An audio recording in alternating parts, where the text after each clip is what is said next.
I am beyond excited to announce that I have partnered with Magimix for Season 8 of Crazy Sexy Food. Magimix is a family-owned business that has the amazing reputation as makers of quality kitchen appliances that are adored by chefs and home cooks alike. I remember growing up and always seeing my mum's beloved Magimix on her countertop and the utter ease of how she used it. With their 30-year motor guarantee, these machines have always been built to last. They continue to be relevant as ever in the busy kitchen and make fantastic food processors that make your food go further and reduce food wastage. They are a godsend when it comes to batch cooking and using up leftovers. I use my Magimix every single day. If you're ready to step into the world of Magimix with a new food processor, blender, ice cream maker, or any other bit of kit, then simply pop over to their website and use my exclusive code at checkout for a 15% discount. The code is MagimixCSF. Make it with Magimix. Hi, and welcome to Crazy Sexy Food. I'm Hannah Harley-Young. This podcast is all about the love of food and how it plays a part in our lives. I sit down with well-known personalities, food experts, chefs, and people who, well, just love their food, to find out all about their life, career, and their favourite tastes along the way. Today I'm joined by an absolute powerhouse of a woman, Clare Smyth. As the only British chef to hold 3 Michelin stars in the UK and the 4th British chef to receive the honour, Clare's total commitment to her career and the industry is unfaltering. She was awarded an MBE in 2013 for services to hospitality and is the owner of Core in London and Encore in Sydney, Australia. The restaurants pride themselves on being elegant, fine dining experiences with a focus on natural, sustainable food. Her Michelin stars are not the only accolades behind her. She has been awarded 5 AA rosettes, scored a perfect 10 and the highest ever new entry in the Good Food Guide 2019, and she received the title of the world's best female chef in 2018. She is unstoppable. She is a massive influence the world over, and it just so happens that she's here in my kitchen. What an absolute honour, Clare. Welcome to Crazy Sexy Food. Oh, thank you. It's good to be here. Good to see you. It was so lovely to see you again. We met very briefly in the summer at the big festival in very different surroundings. Yeah. It was hot. We were in a field. Yeah. We were camping. We were doing all sorts. So it's lovely to see you in a little bit more of a relaxed, somewhat cleaner environment, shall we say? Yeah. Yeah. Bit more sort of subdued. Yeah. Bit more elegant. Yeah. So you've just got back, you just said to me before recording, from the most incredible trip. Where have you been? And I want to know what you ate. Well, I've just been to Rwanda and Tanzania, which were 2 beautiful, beautiful countries. And in both countries, similar sort of food because they actually border each other. Yeah. But I always like to eat what the locals eat. Every time I go to Africa, I'm always asking them, but what are you having for dinner? Because it's much more interesting than them trying to cook a steak au poivre or some pasta or something. It's like, so things like, the stews, a lot of it's vegetarian, which I'm really happy about when I travel. Actually, I really like to eat quite healthily. Green banana stews, peas, spinach, lots of tomatoes, meats, if we had meat, was done on a barbecue sauce with raw tomato and onion salad. And maize, they'd say it's like a polenta. You have the white and the yellow one, but it's a staple for them. And typically you eat it, pick off some with your hands, you'll dip it into some of the sauce, the tomato sauce with the spinach or with the raw salad, and you kind of eat it like that, and it's delicious. God, it sounds fabulous. It is really good. And I always try to go down that route, but the green bananas were really fabulous. Like the stew, they're almost like potatoes. Oh wow! And they grow loads of potatoes in Rwanda, like tons. So it's like they actually call them Irish potatoes, which is quite funny. The irony. Yeah. But it's like a huge staple crop, and they work so hard, growing these potatoes. They're just transporting them all over the place on bikes. Oh my God, it's definitely somewhere. It's on my list because you went to go see gorilla. I mean, you've done the whole thing, haven't you? I do need to do that trip at some point. Before we get started, I always ask my guests what they had for breakfast today. Breakfast What today. does Clare Smyth have for breakfast? Yes, it's really bad for breakfast. Well, I don't tend to eat breakfast actually. So I went to the gym this morning, and then when I got back from the gym, I ate just a cooked chicken breast for protein and some Brazil nuts. Okay. Yeah, I've got very high protein. yeah, and then I had a satsuma. And that was what I had. Are you a breakfast person? I have to say, I've interviewed quite a few chefs in my short career, and you all always have the same answer, which is that none of you really have breakfast. Is that something to do with the job? I think so. I think because we eat so much when we're at work, like tasting all the time, and we have to taste everything we cook, and so you end up, you don't feel like eating breakfast, because if you've had, you need to be like, I'm quite greedy anyway, but if you're hungry, you're wanting to taste more, and you also consider it more. If you're full, you're not likely to taste it. So, keeping yourself sort of hungry and lean is quite a good way to go into work. So I want to kind of start from the beginning. I want to take it back. You were born and raised in Northern Ireland. I want to know what life was like growing up. Who was cooking? What were you eating? Was food important to you and your family? Just sort of paint the whole picture for us. Yeah, I mean, I grew up on a farm in Northern Ireland, just off the coast by the Giant's Causeway. Beautiful around there. It's stunning, but there's nothing there, it's kind of it's just full of farms, agriculture. My family had a dairy farm and sheep, and my aunt and uncle were huge potato farmers. And so we grew up eating home-cooked meals every day, traditional, rustic, Irish home-cooked meals. We would butcher whole animals, they'd be kept in the freezer. Food was incredibly important to the family because being from a sort of farming background, so it's incredibly hard work. So you have people working in the fields, and that meal really needed to sustain them throughout the day, and it's something they really looked forward to. So everything was cooked, breads, wheaten bread, soda bread, my mum would bake. We never had anything from a tin. We never had anything. We never had pasta.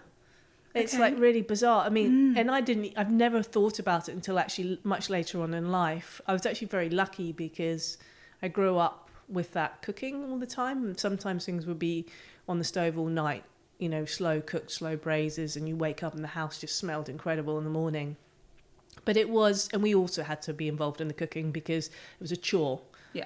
So we had potatoes with every meal, and we had to, whether it was peeling the potatoes or doing something towards that meal. Champ was another thing, mashed potatoes and scallions. Oh, lovely. Yeah, but lots of really hearty, slow cooked meals, stews and rich things like that. But it was, we never had anything that wasn't, we had milk fresh from the tank as well with every meal, so it was unpasteurized. What an incredible life. Yeah, I just never realised that then, though, at all. So tell me, in terms of the farm, were you? I mean, obviously you had people working on the farm, but did you ever get involved with anything? Yeah, I loved it. I was I used to help all the time. I rode horses. That was my thing, and I would have been a professional show jumper if I wasn't a chef. Okay, I loved it. But I was always feeding the pet lambs and things like that. And, I'd always try and save an animal if it was ill. That would be my project. As a kid, you'd kind of want to save them and have all my little pets and things like that. But I really, really loved growing up in that environment. It was freedom as well. Oh, absolutely. Just freedom to wander the fields and, ride my horse and till the sun came down. Then it was a great childhood. It sounds idyllic. And in terms of the cooking, you said that sort of, you had chores or whatever, but what was your speciality? Was there something specific that perhaps, I'm assuming that your mum was the primary cook here, but was there something specific that maybe you would always bake with her or cook with her? What was the thing that you loved making as a child? I mean, it would have been things it would have been more on those Irish stew kind of things, that would have been favourite soups with lots of pearl barley and pulses in it. those would have been my favourite things. Things that I used to not really like were things like poached fish. We used to poach fish in milk with parsley, but now I absolutely love it. It's bizarre, but yeah, those kind of dishes, even things like with like a minced beef stew, like a cottage pie type things like that. I used to not like that as a kid. Now I love it. But we were very much just involved in whatever needed to be done, really. I mean, we were kind of dragged in at a young age. And it was sort of, there was no other option really, you know, you just sort of get in and get your hands dirty, so to speak. And so obviously you're interested in cooking at a young age. You moved to the UK at quite a young age, at 16, and I'm curious to know sort of what was the plan when you got here? Why did you move to the UK sort of at that age? Because I'm assuming you'd obviously were at school. You obviously sort of paint the picture of that era of your life. Yeah, so I was at school. I wasn't interested in school at all, and I was working in a local restaurant on my weekends, school holidays. So I met some really good chefs. Just happened to be quite a good restaurant. I was lucky that we had like a sort of fine dining restaurant, and the chefs would come from England because it was quite difficult to find anyone of that calibre in Northern Ireland. Okay. So I started to hear about Michelin-starred restaurants. I started to buy books, and then I became obsessed about being a chef. I never really wanted to be a chef. It was just kind of when I was about 15 years old, I kind of then saw there was this whole career, and this, like, I started reading these books about, Anton Mosman's book when he was the head chef at the Dorchester in London. And to me, the whole world opened up. I was always quite creative, so I just knew that I had to go and come to England and study here, because that's where it was at. There wasn't anything like that in Northern Ireland. I was so headstrong, quite rebellious as well. And just didn't fit with school. I just didn't like the academic side. I was much more sporty, much more creative, and I just wanted to crack on with my career. And I guess naive and all the things that kids are. Yeah, which I kind of quite love in a way. Yeah, because they sort of have that fearlessness about them, don't you? Know, you just sort of, well, you don't know what, you don't care about the consequences. You just go with it. So do you come to London? I went to it's just outside of Portsmouth. Okay. So I went to college in Brighton, and I got a job it was apprenticeship. So I did an apprenticeship. So I was working, earning money. I had accommodation where I was working. Then I went to college one day a week, and that was in Surrey. So I was kind of like at a health farm, and it was quite good. It was like, I would rather have been again at work than at college. So I would pick up really quickly at work and just absolutely loved being in the environment. And going to college was just a chore, because it was like I was working and doing lots of things. We'd fill it like 20, 30 Dover soles at work, and then I would have to stand at college and just do one painfully slow whilst watching everyone else. And I just wanted to move on and get that box ticked. So I did it. I did my 2 years at college, the bare minimum. Yeah. Because I just didn't want to. I just wanted to be in the kitchen. And then I moved to London after that. And sort of fill the gaps in from sort of, you moved to London, and then how do you kind of get into that, what is, quite a prestigious scene?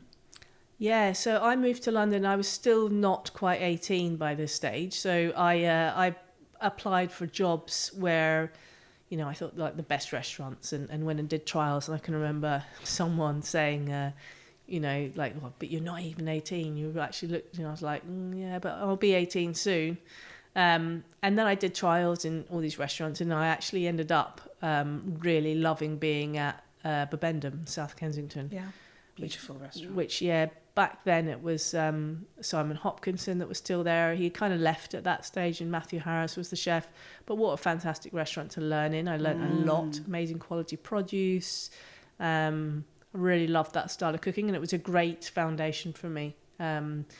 We did a lot of different things, but it was always about the most incredible quality produce and classical cooking. And most notably, I may be sort of fast forwarding a bit here, but most notably you've worked under Elaine Ducasse, Gordon Ramsay. I'd love to know what it's like, because I'm assuming this is kind of the era of those, I'm mentioning two very well-known chefs, obviously Gordon being, worldwide, globally known. What's the experience like being in these kitchens with these maestros. I mean, you know, these guys, whether their reputation is great, bad, whatever, you know, these are some serious people, like making waves on the scene. Yeah, yeah. I mean, they were like, you know, idols to me. Yeah. And, you know, I was petrified of Gordon when I met him. I was absolutely petrified. And he's quite a big guy, but he seemed like he was 20 foot tall the first time I met him. And, you know, I was just trying to keep my head down and not get myself in trouble. But, you know, over the years, you kind of realise that, I mean, it's very simple with those sorts of people, and very simple with Gordon. If you do a good job, it's great. If you don't, then you're in trouble. And if you don't know, you just got to ask and be honest. And actually, you know, I found him quite easy to work with because you just always knew where you stood. And if you worked hard and you were loyal, then he looked after you. And it was kind of like, yeah, he was very supportive of me all the way through my career, even when I was quite young, you know, as a young woman in that environment. You think that famous for being probably one of the most testosterone driven kitchens, SAS of all kitchens. But Gordon was actually always really quite supportive right from the beginning. Did you ever mess up? Yeah. How did it go down? To be honest, I mean, I kind of like, I'm really bad when I make a mistake. I cannot speak. Like I'm worse on myself than anyone else. Really? Yeah, if I screw up, I will not speak for days. Really? Yeah, when I was younger, I used to take it so badly. Is it because you're like disappointed in yourself? Yeah. Okay, so you're quite hard on yourself. Massively. I remember I screwed up in Monaco when I was working for Alain Ducasse, and I overcooked the risotto. It takes 19 minutes to cook. Cooked everyone à la minute in the service. Everything was done à la minute there, so it's quite a big deal. And I knew, and I just put that extra little bit of stock in, and I knew, and I was like, I did it. I put it up, and the chef just looked at me. He's like, you know, just like, and then anyway, so then I just couldn't. I wouldn't speak to anyone. The rest of the night, just carried on, put my head down. The next day I came in, just put my head down, just doing my job. I couldn't lift myself out of it. And the head chef came up to me and he put his hand on my shoulder and he said to me, look, you know, just get over it. Just move on. It's normal. It's part of the process. And that actually, it was interesting the times that when I screwed up, it was often them that said, you know, if you went down in service. I remember Franz Cerruti saying to me, if you went down in service, he said, because you were cooking correctly. You didn't try and take shortcuts. You were doing it the way you're supposed to do it, and it was so busy you couldn't do it. It's not possible. So get over it and carry on. And that was kind of, I was harder on myself than they ever were. That's so interesting. I'm going to fast forward again a little bit. You became head chef at Restaurant Gordon Ramsay, and that was, and just so happens as well that you were the first female chef in the UK to run a restaurant at the time with 3 Michelin stars. I mean, that's quite a lot on the shoulders. You know, how, and I kind of, I guess I want to sort of like bring that into obviously you winning your own stars, in the sense that what pressures comes with that, and how much does it change your mentality when it comes to cooking and creating dishes for guests? Yeah, I mean, it kind of, I think in the first instance, being taking over a restaurant with 3 Michelin stars, I was 28 at the time. So it was my first kind of... Incredibly young. Yeah, first head chef's position, taking over a 3 Michelin star restaurant at 28. And it was actually the only 3-star restaurant in London at the time. And because it was like, they weren't my stars, it was very difficult. So I'm maintaining a standard that is already there and scared to change it at all. So I was so rigorous in it. And to the point of over the top as well. You know, again, it was that thing about proving myself or feeling like I needed to, because I was taking over the reins from all these other men who were quite ferocious day to day. I mean, the restaurant had a reputation, so I had to kind of fill the shoes and do the same thing, which wasn't really my style. And I remember saying to Gordon, you know, but how do I know if when I create a dish, it's good enough, you know, for this level? And he said, but of course it is. That's why you're here. You know, that's why you're doing this job. I've put you in this because you can do it and you've got the training. So now you're doing it. But it took me a few years to grow into my own shoes and really start to form my own style. How much creative control do you have? In this example, actually, I'm just thinking as you're speaking, he puts you in as head chef of probably if not the most prestigious restaurant, a most incredible restaurant in London. How much creative control do you have to alter things? Because you said you were sort of like, you were going above and beyond. Mm-hmm. Quite a difficult thing to do when you've got such an established restaurant. Right. It's got to be an evolution, a very gentle evolution. You've got to, everything evolves with time, everything in the world's evolving, so you have to evolve. But everybody knows what that restaurant is, the customers know what it is. It's successful because it's that. They know what those signature dishes are, so you've got to do it bit by bit. It's got a very strong DNA, and you have to take everything with you. So it was a progression over years, really. And then I think it was like 2012 where I took over as chef patron, where really then just, it was very much freedom. And I remember going, said, you can even change the name of the restaurant if you want. I'm like, why would I do that? Like, you're the most famous chef in the world. Yeah. You know, now that you're giving me a part of it, I want your name on the door because just for business reasons. And then it was, but also I wanted to keep that identity because I understood how important that DNA was. And then opening Core was quite funny because even though I had established my own, started my own signature dishes, they became really successful there, I couldn't take them with me. So when I opened Core, I had to leave everything I ever created behind and start again. And start completely from scratch. And talk to me about the process of opening Core. You opened that one in 2017. Mm-hmm. What was that experience like, opening up your own restaurant? Yeah, horrible. That was horrible. Why? It was we didn't have huge budgets. It was me doing it. We were so delayed in opening. We were like, couldn't get any practice in. We had to open because we would have run out of money. Just all those sort of pressures. And I'd come from like hero to zero. Now I'm starting out with like nothing, and from scratch. And I have to get this whole team of people up to a standard that that people would expect of me. But it wasn't like, because I'd done it myself, it wasn't like a case of, I've got the Dorchester Hotel behind me, or I've got all this money behind me that we could have everything we want and we can train all the people and we can put all that money into it. So when we open, we were like literally, we were just like full on and we just had to get on with it. But then I never said what I was going to do. I was just opening a restaurant. I didn't say I was going to achieve anything. It was like, we just open a restaurant, see how I get on. But when you had the idea to start your own business, what was the initial concept? What was the initial idea? Why call it Core? What was the vision to begin with? It was very much Core was because of meaning in heart and translation into lots of languages was from the heart, the seed of something new. It was having cooked in 3 Michelin star restaurants for 15 years previously. They were predominantly French style, but I'm not Frenchy. And so I really wanted to open a restaurant that would be my heart and soul, that would be who I am. Of course, I'll never leave that training behind or anything, but everything had to mean something to me this time, and it had to be from the plates and the cutlery. Everything had to be made in Britain, all the producers. And it was like, I want to make, Britain's not famous for fine dining, it's not globally that we say the best restaurants in the world, even though they are.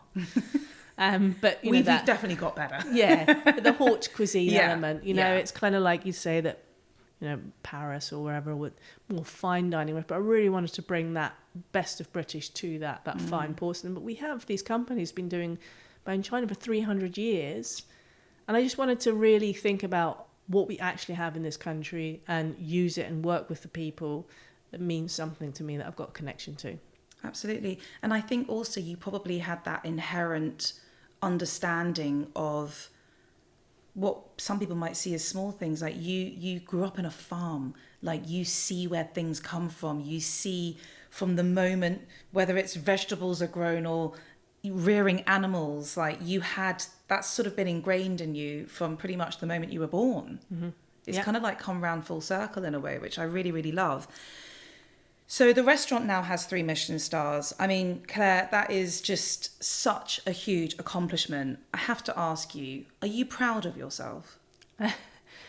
Yes, yeah, I am. Although I never, set out to achieve, it wasn't the thing. It was open core with my own vision, try and make a successful business, prove that I could make a successful restaurant from scratch with my own vision. I secretly probably always wanted, in my heart of hearts, and the type of person I am, I always have this fire in my belly to achieve things.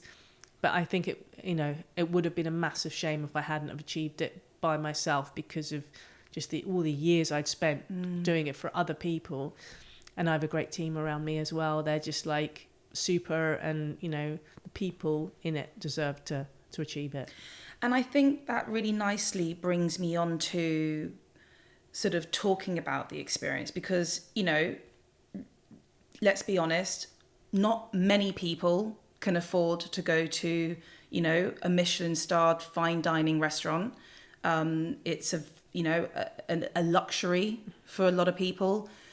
For people that may have not been to yours or have never stepped foot into a fine dining restaurant, talk to me about what we can experience coming to Core. I want to know, from the moment I step foot in that restaurant, what's going to happen. Well, so from the moment that you step foot in Core, what might strike you, or what I hope that strikes people, is the welcome. Okay. And the playlist. Oh, what we got playing? You might have Guns N' Roses playing, No. Sweet Child of Mine. You might have, U2 playing. You could have the Rolling Stones. Oh, I love that. So straight away, I want to take people away from what they're thinking that fine dining is. That thing that I'm a little bit, is it intimidating? Is it pretentious? We just straight away, no. Yeah. It's not. Big welcomes, big smiles from all the chefs, everyone, and welcome them in with some energy into the dining experience.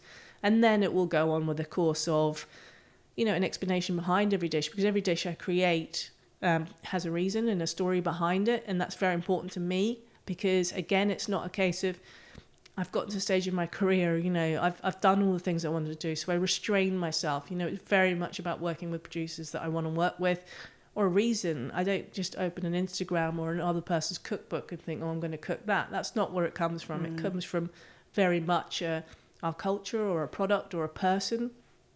And I think that's important to pass that story on as well. What we're trying to say is that bringing people with us, showing that, when you're eating a scallop, that what you're eating, and understanding where it's come from, that someone's hand dyed for it, that it's 15 years old because you can count the rings on the shell. Just stuff like that we're telling people. Is that how you know how old a scallop is? Yeah.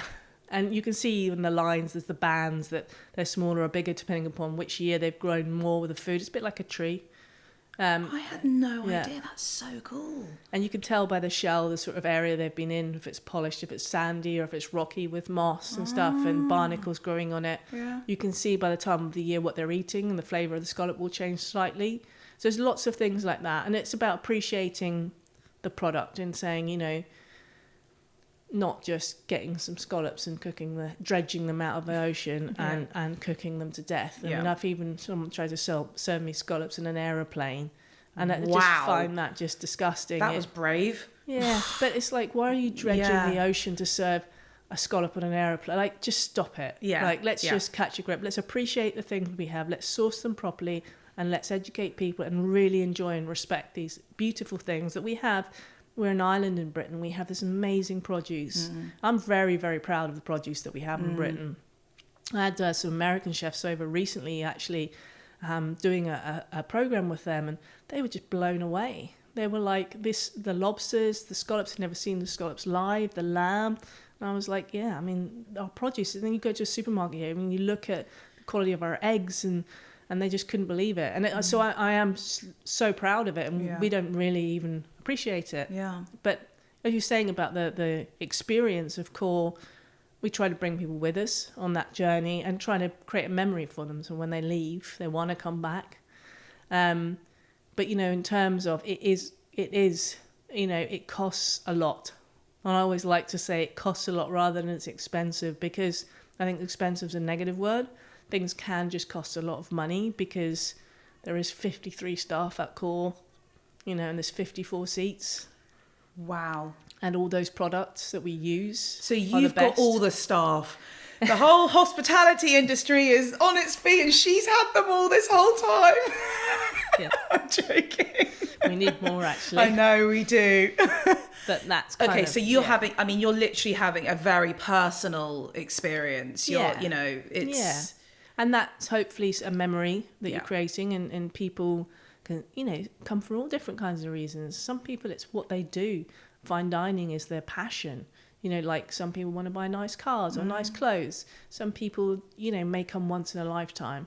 But everybody's the same. And what I love to do is hook people. Yeah. So the ones that come in and don't know. So we don't put anything on the menu that's words that they're probably not going to be able to pronounce and things like that. I just don't agree with that. I don't like all those things. Well, then you're already putting up a wall, aren't you? Yeah. And it's that, I feel bad that I don't understand. It makes the diner feel less than. Yeah, and I want that to be... we have a huge wine list because I absolutely love wine. But we put like little maps and descriptions in it so that people can actually navigate their way through it and understand. And there's 5 sommeliers on hand. So, and it's not like... we're there to give you whatever you want. And then, what people do in their day-to-day lives, someone could be a lorry driver or a doctor. It doesn't matter. They know about that. I know about food. When you come into restaurants, we're going to entertain you. You do not need to know anything about food or wine to come in and I love it's like breaking down the barriers, the pretentiousness, taking it all away, because we're just there to entertain and to deliver our art form as the best we can for people. Absolutely. Tell me, what would you say is the current signature dish at Core? It's got to be the potato and roe. It's just a dish that... Explain what it is. I do know what it is, but for those that might not, please explain it. It's regarded as one of probably the best potato in the world. That's what I've read. It's a potato cooked in seaweed, so it's from my childhood. Kind of growing up by the coast in Northern Ireland, really take on a lot of minerality from the ocean, and the thick black soil would be quite minerally. So that sort of cooking it in the seaweed and then putting it with the dulse and smoked herring roes, crispy potato chips, because my favourite, brings some acidity to it. And then there's like a dulse beurre blanc with it, and lots of sorrel and fresh herbs, because it's actually quite rich. So we need to break all of that up with the dish. And it's something that we made not necessarily for fun, it was like, we've got to do a nod to my roots, and people just love it. And I think it takes people, again, it's that non-pretentious fine dining that people can find some nostalgia in it, they can recognise it. And it's just been, I laugh about it, because it's like you can do the most incredibly complex dishes and no one's gonna, and then there's the potato. The potato. And it becomes a joke globally, actually, because when I do it anywhere, all the other chefs are just like, oh no, you're not doing the potato, are you? Because they know that no matter how incredible their dishes are, they're just gonna love the potato. I love that though. I love that there's a success in your most well-known dish, and it's like the potato. Why not? Yeah. And also still a nod to your heritage. Yeah. Which is fabulous. Did you tell the guy when you were in Rwanda? Did you tell them about your potato? I didn't. No, I didn't. You should have tried to have made it with their potatoes. Something that I, as a female in this industry, that I am very, I strongly feel is the role of the females in professional kitchens. I know it is getting better, but I would love to hear your views on it and what your experience was like, sort of rising through the ranks. And I guess, for anyone out there who is wanting to become a chef, who is female and feels like maybe the industry hasn't been designed for them. Yeah, I mean, I think we've got this, it's changed tremendously over the last 15, 20 years, like many professions, actually. I always say this when we're talking to people, but it's got this hangover off of this reputation. But it's changed. It's not the way, it's not that sort of testosterone-driven environment anymore. it's still hard because, well, if you want to work at the top level and everything, it's going to be hard. That's what it is, but you've got to be dedicated to doing it. But it's a much more pleasant working environment. And now I'm lucky to have probably almost half of the team are females. It's probably because of me. You know, to me, it wasn't a thing when I was younger. I didn't really think about it. You know, like I was just wanted to work for the best chefs in the world. They just all happened to be men, but it didn't cross my mind. Maybe it was my upbringing that, you know, I just didn't really think about it, that men or women had roles. It wasn't really a conversation then as well. No, yeah, it was pointed out to me the first time, really, when I took over at Royal Hospital Road as the head chef. Okay. And then I just got so much media attention, and it even like the Sun newspaper turned up at my parents' door in Northern Ireland. I mean, they've never been out in Northern Ireland, and it's like, and Gordon said to me, "What happened? You got more press than the Prime Minister." So that's probably a good thing, Claire. Yeah, well, definitely not more press than they get at the moment. But it was pressure on me, actually. It put a huge amount of pressure on me because I thought, well, that's great. I'm the first woman, but what if I'm the first woman to lose 3 Michelin stars? So it was really, like, it was a huge amounts of pressure. But things are much, much better now. We've still got ways to go. We've still got a long way to go. But, you know, we're working in the right direction, that's for sure. And then how do you kind of juggle your work life with your home life? Because I guess one of the big things about being a chef is the hours. I know the hours are much better these days than, well, ish, somewhat. She's like, really, Hannah? I wish they were, yeah. You know, how do you kind of find that balance? I don't. I kind of... She doesn't. I don't. My work life, home life is the same thing, to be honest. And it's a choice and I love it. And I wouldn't change it for the world. And I worked very, very hard when I was younger. And I've got the choice to do lots of amazing things now because of that. So I guess that's where my balance comes in. It's like if I hadn't have done all the stuff that I did early on, I get to do amazing things now, whether it be in the food world or you know, just generally in life. I get so many opportunities to do so many incredible things that's because of all of that work that I put in before. So that kind of, for me, that's the balance and the payoff, that it has paid off. Yeah. I mean, you get to come on to like podcasts like amazing. This. I mean, this must be like a real moment highlight for you. Yeah. I mean, gosh, you're going to be thinking about this till the end of time. If you spoke to your younger self, would you encourage her to do what you're doing now? Absolutely. 10 times over. But I would just tell myself not to be so hard on myself, and that actually mistakes are part of the process. I actually think I held myself back and was harder on myself and didn't let go as much as maybe I could have, because I was such a perfectionist, and actually you're restraining yourself if you're a real perfectionist. Mistakes will happen, you know, it's part and parcel of that learning process. You spend a lot of time fostering young chefs and mentoring the younger generation, which I think is absolutely fantastic. Why is that important to you? It's incredibly important because, well, I need them. I need to make them good because I need practical reason. And I've, you know, achieved so much from this career, and it's given me so much, and it's just to pass that knowledge on and try and nurture the next generation of chefs. I want them to leave me fully rounded. You know, we do training every Wednesday. They have a training day every Wednesday, about everything. Nothing, you know, it might not be just about the restaurant. It could be about chocolate. It could be another chef. It could be just to give them more and more knowledge. I just want them to leave us really well rounded and to go out into the industry and be confident and successful. Just thinking as you were talking, what makes a good chef? Like, you know, you're kind of, you sort of reached the pinnacle of sort of, you know, all the, you know, you've got all the accolades, you've got the restaurant, you've got, you know, you've sort of achieved so much. And I guess you're sort of looking at this younger generation. When you're sort of guiding these people or, you know, I don't know where you might be, what is it that sometimes you might see that you're like, do you know what, that person, they've got something? It's a very difficult thing because there's two, I would separate in there's chefs and cooks. Yeah. And to me, being a professional chef is a bit different. Completely. So being a professional chef, you know, you have structure to your training and you work on all the different areas in the kitchen. It's quite boring actually, but it's almost like getting the qualifications of knowing all the round fish, knowing all these sauces, knowing all the bases, doing all the pastry. You work your way around, and it's a education in each section structured by chef de partie, demi chef de partie, commis. So it's like a military style system. But when you've learned that in a really good restaurant, it is transferable anywhere. You know, you could go to a 5-star hotel, be a chef. You could be, you know how to work, how to structure it. There are great cooks out there that cook amazing food, but probably wouldn't be able to do those things and go into those roles. However,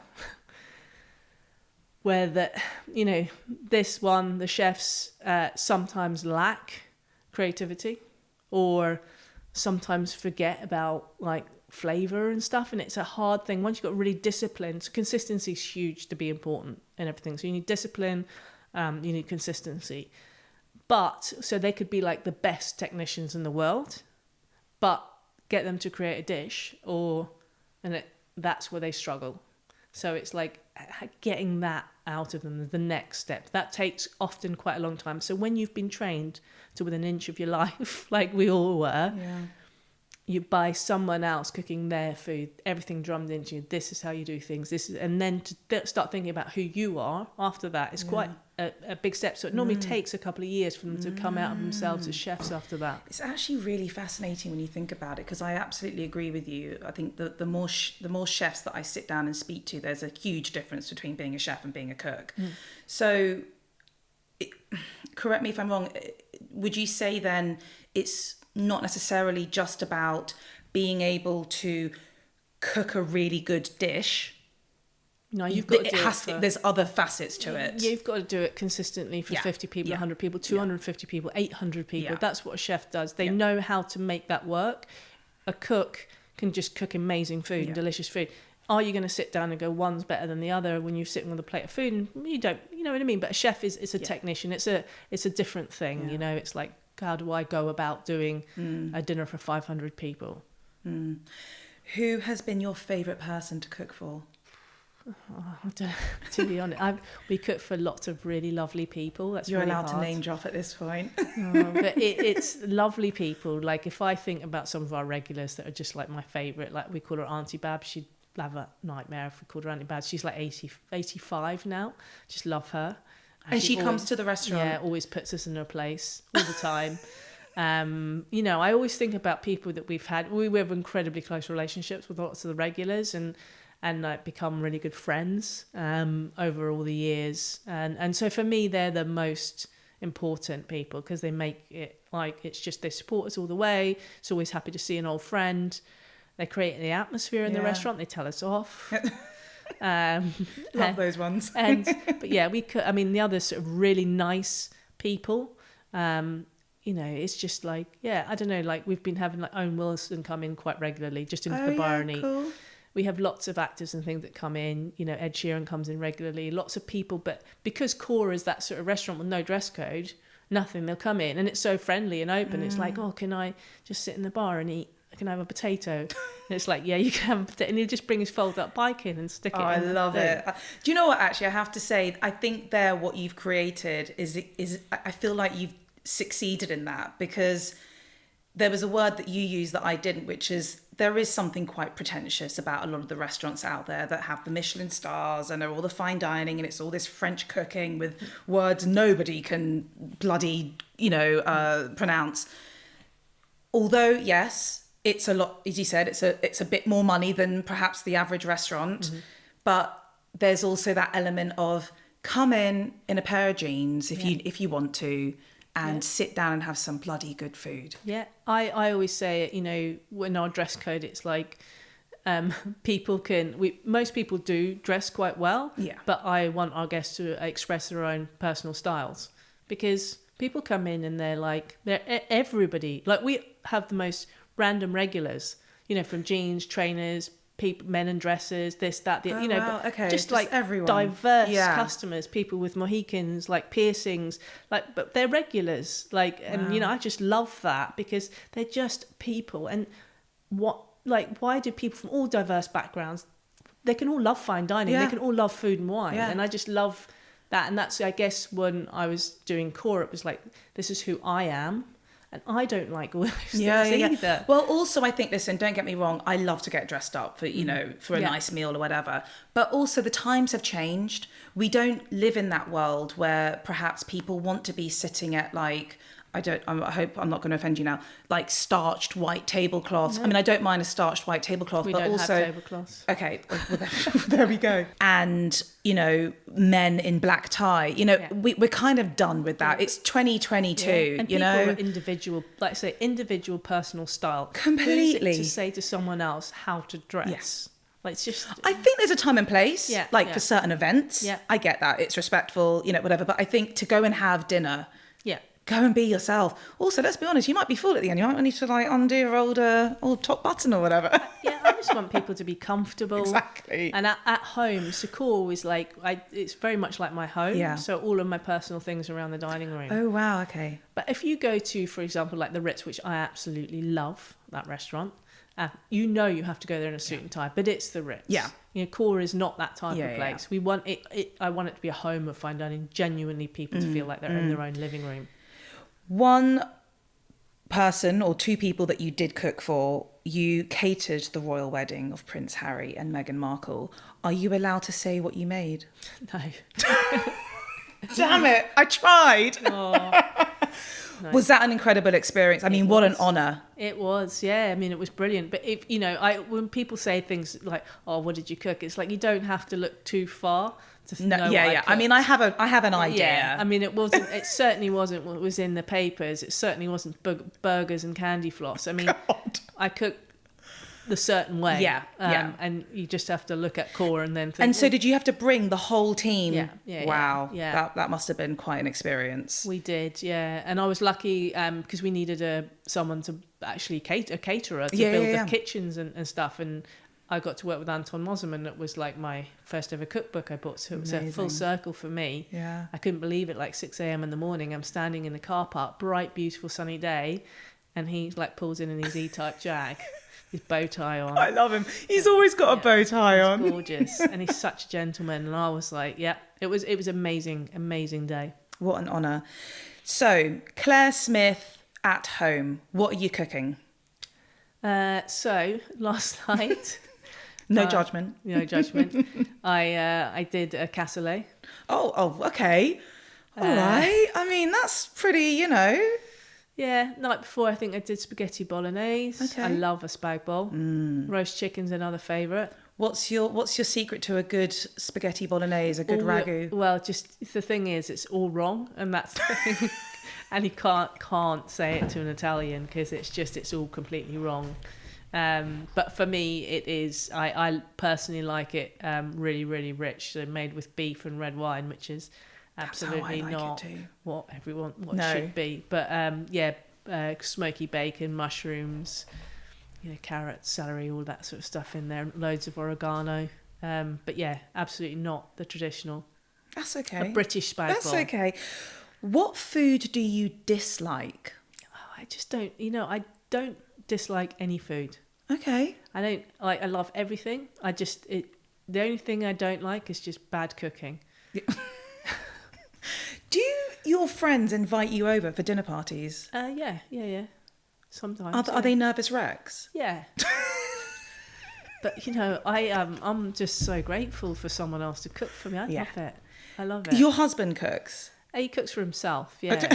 Yeah. So is he not up to the Clare Smyth standards? It's just easier for me to put it like that. I mean, he does the washing up. So, okay, fine. All right. So he's got something to do. Yeah, I don't do washing up at home. He does the washing up. Okay. I cook. That's hilarious. I love it. It's a very diplomatic answer. What 3 items are always in your fridge? So, I mean, I'm a bit addicted to things like, and it's all actually, I'm just thinking about it, they're all Spanish food. So, addicted to, big, those big, huge green olives. Yes. The picante ones. Yeah, fabulous. Pickled chilies and Iberico ham. Okay. Those are my snack foods that are always in the fridge. Okay. I don't know why that is. I just love, because I've spent time in Spain and just love those really good snack foods. Dare I ask you, when you find yourself out and about on that rare night off, where are some of your favourite restaurants? Core, obviously, being the best restaurant ever to the end. But if you do, want to go out. I mean, in London, a restaurant I go to quite a bit, Scott's Maker. Nice. Bentley's for oysters and wild oyster season. I love Claude Bossy's restaurant in Bibendum and the oyster bar downstairs, which is love it there. brilliant. Yeah.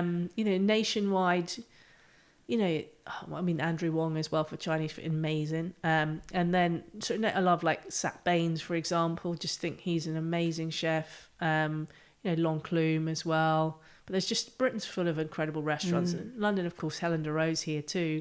The Connaught I ate there a few weeks ago, just absolutely brilliant restaurant. And yeah, we're lucky. I like to have that.